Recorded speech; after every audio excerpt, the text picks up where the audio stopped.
Hoy, hello, andyan pala kayo. Kumusta?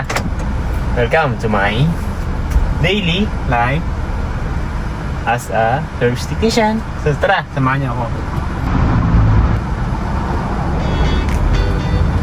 So kumusta sa ating mga dyan, kapwa contractor, mga aspiring contractor, mga freelancer, kumusta kayo?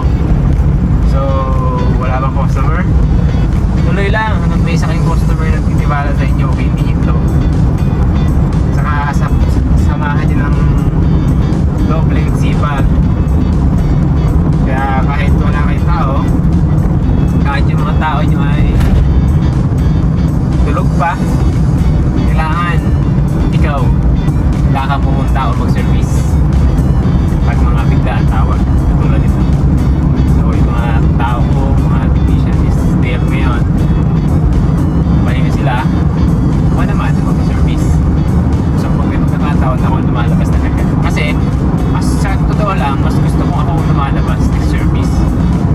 Unlike ko sa nasa office lang, nasa bahay, mas sakit sa ulo as a contractor. Kapag sanay ka na nasa field ka, mas gusto ko nasa service. Kasi service technician talaga ako, yun yung aking nature. So pag nasa bahay ako or sa office, mas sumasakit ang ulo kung maraming tawag. Kasi unlike ko sa field ako, kahit maraming tawag yan, nalilibang ako.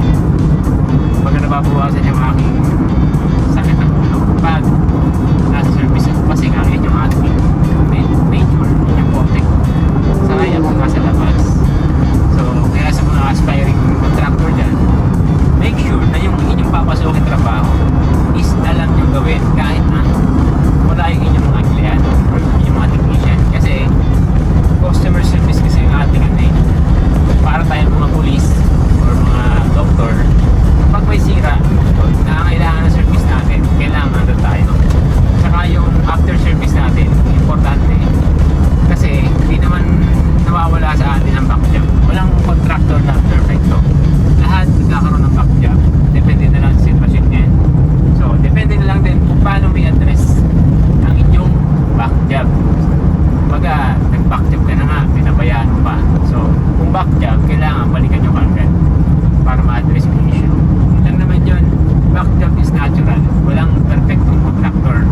Kasi minsan, kakaroon tayo ng touch move, naabutan tayo ng kaswertehan, masisira yung machine after natin malis. So, yun yung yung consequence sa ating mga ganitong trabaho. Madalas yung back job. Hindi naman madalas, hindi nawawala ang back job. Unlike na sa mga restaurant, ang kalaban mo sa restaurant, complain pag hindi masarap yung pagkain, ilaw yung pagkain. Pero dito, hindi pwedeng, pag provider ka o service provider or contractor, hindi pwedeng pag Sabado Linggo wala kang pasok. 24/7 dapat ready ka, mapuyat, mapagod. Yun yung ating dito kasama sa trabaho. Mapapagod at mapupuyat ka talaga. Galang-galang napapagod nasa mga fast food, may Jollibee, may 24 hours yan. Kailangan mo talaga sacrifice yung tulog at katawan. Okay? Alright. Sa mga naghahangad dyan, naging contractor, kaya nyo yan. Samahan nyo lang ng sipag. Sipag. At determinasyon sa inyong ginagawa. Commitment kasi yun. Okay, tara, bye-bye.